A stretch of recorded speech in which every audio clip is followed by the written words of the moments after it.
Kepolisian Resor Alor, Polda NTT menetapkan status tersangka terhadap 3 orang dalam kasus dugaan tindak pidana korupsi pengelolaan dana desa di Desa Waimi Kecamatan Lembur Kabupaten Alor.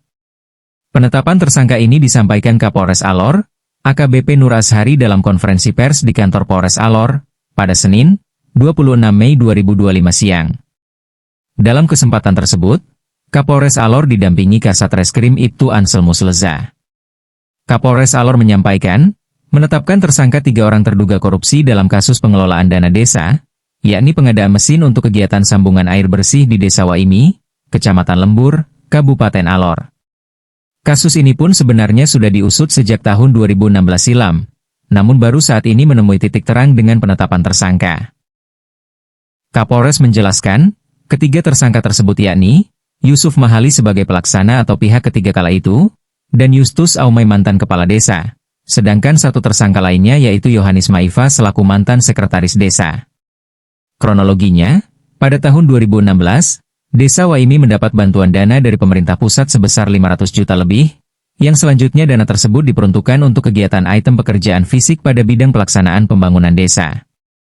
Kapolres menjelaskan, dana tersebut untuk pekerjaan bidang sambungan air bersih, di mana pengadaan jaringan perpipaan sebesar 500 juta lebih ditambah anggaran dana desa 70% sebesar 37 juta lebih. Kegiatan lain seperti penyelenggaraan pemerintah desa dengan nilai anggaran 9 juta, dan untuk bidang pemberdayaan masyarakat desa sebesar 15 juta lebih. Menurut Kapolres, untuk kegiatan pengadaan 2 buah mesin pompa air, satunya mesinnya merupakan mesin bekas dan satu lainnya tidak dilakukan pengadaan. Ketiganya pun langsung ditahan di ruang tahanan Mapolres Alor untuk proses hukum selanjutnya. Pada Selasa, 27 Mei besok, ketiganya akan diberangkatkan ke Kupang untuk dilakukan penyerahan tahap 2 kepada Jaksa Penuntut Umum Kejari Alor di Kejati NTT. Kerugian negara dalam kasus ini sebesar 264 juta lebih dari pagu anggaran secara keseluruhan 600 juta lebih. Kapolres Alor juga menjelaskan, satu orang lainnya bernama Orsi Musamai selaku bendahara desa saat itu juga turut ditetapkan sebagai tersangka dalam kasus ini. Namun yang bersangkutan sudah meninggal dunia.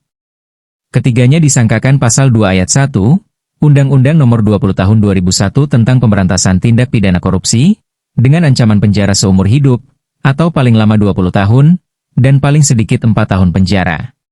Baik, di sini kami akan press release ada dugaan kasus korupsi,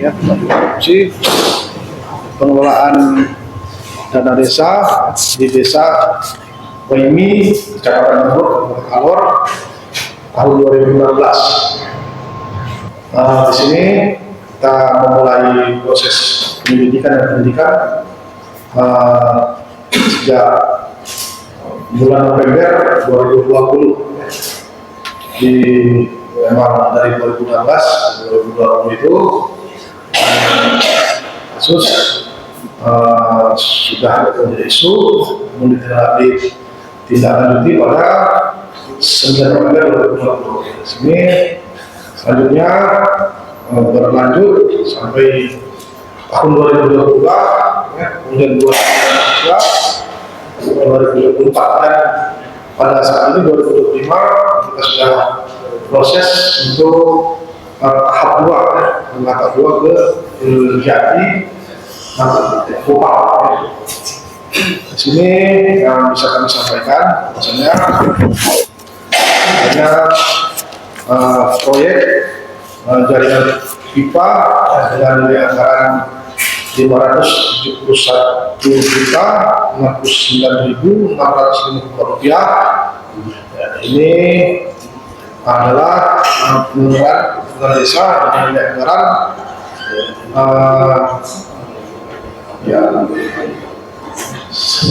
juta di desa dan dari masyarakat desa terus mulai 200. Adapun untuk terduga pelaku ini ada 4, yaitu ada Bapak Yusuf Mahali, ini pelaksana, kemudian Justus Aumai, kepala desa, kemudian Yohanis Maifa, sekretaris desa, kemudian Orsimus Samai, ini adalah bendahara desa.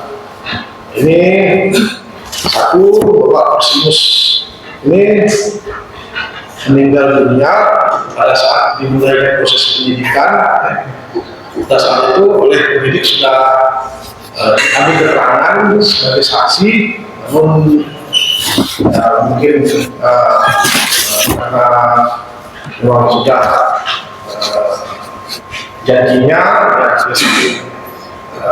2020 dia meninggal dunia, sehingga saat ini yang bisa ditetapkan 3 orang, yaitu adalah Yusuf Mahali yang pelaksana, kemudian Justus Aumai kepala desa dan Waini, kemudian Hadis Raifa sekretaris desa Waini Kecamatan Lembur. Di sini juga kami mendapat data bahwasanya di pihak pelaksana ini Yusuf Mahali ini dia juga masih residivis kasus korupsi tahun 2014 ini di Dinas Barudak.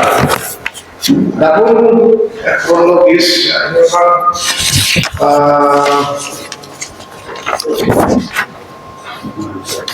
dari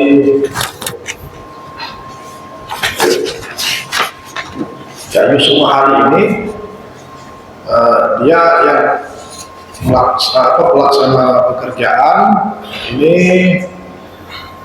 pengadaan perpipaan ya, seharusnya ini melaksanakan kegiatan sebesar 386 juta ya dia harusnya melaksanakan paket bekerja sebesar 444 juta 822.150 rupiah. Di sini dia mengadakan pekerjaan pipa sebesar 386.614 rupiah. Jadi ada kekurangan sebesar 58 juta 208 juta 250 rupiah dalam pelaksanaan pekerjaannya. Kemudian ini pekerjaan yang dianggap melakukan pelanggaran ini adalah pengadaan 2 unit mesin pompa air komplit ya. Ini yang rata-rata nilainya sekitar 88 juta ya. Ini kalau 2 unit harusnya 176 juta. Ini 2 unit, namun ini tidak dipasang mesin baru. Di sini dipasang 1 unit mesin pompa bekas, ya. Sehingga di sini negara dirugikan. Ya. Adapun total ya, kerugian daripada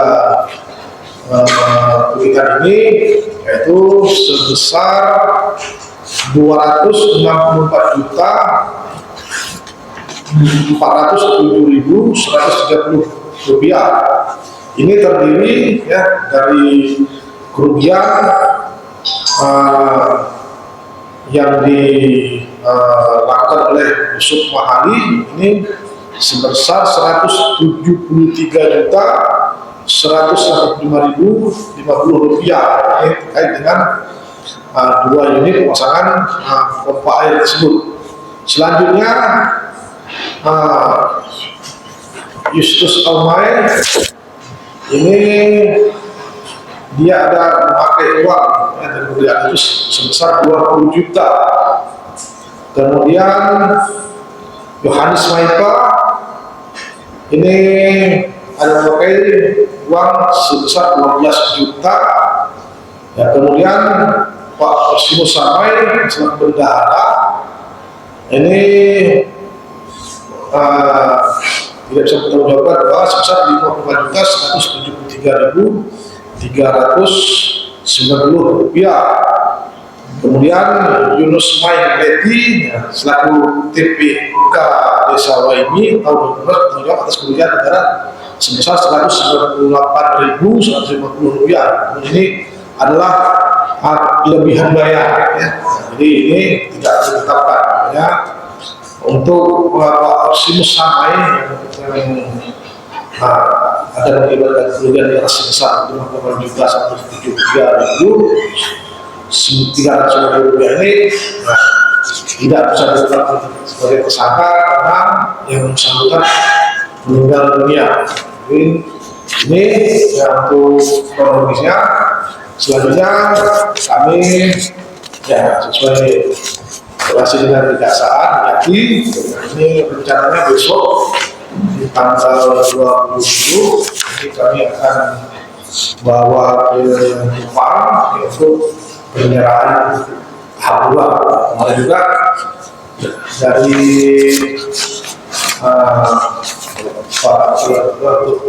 juga Bapak Yusuf Oma ini akan mengajukan penahanan, namun karena kita mau penyerahan tahap 2 tidak dimungkinkan kita berikan, kita mau serahkan.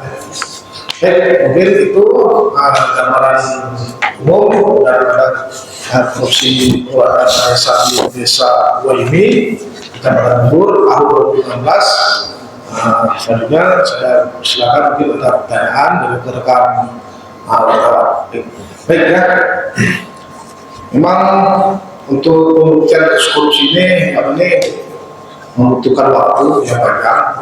Kami ada kendala dari pihak penuntut kejaksaan ini menuntut aset tracking. Ini yang agak sulit ya, untuk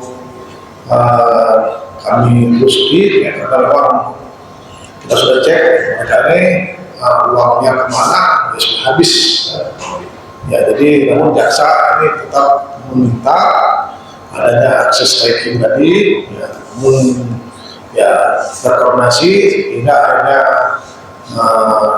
pada saat ini ya, jaksa mau menerima dan siap menerima untuk limpahan tahap 2. Mulai juga saya tambahkan sedikit terkait dengan kasus ini, terkait pasal yang kita sampaikan, pasal 2 dan pasal 3, terus ancaman hukumannya itu seumur hidup atau paling singkat 4 tahun, paling lama 20 tahun. Itu biasanya teman-teman yang tahu untuk itu.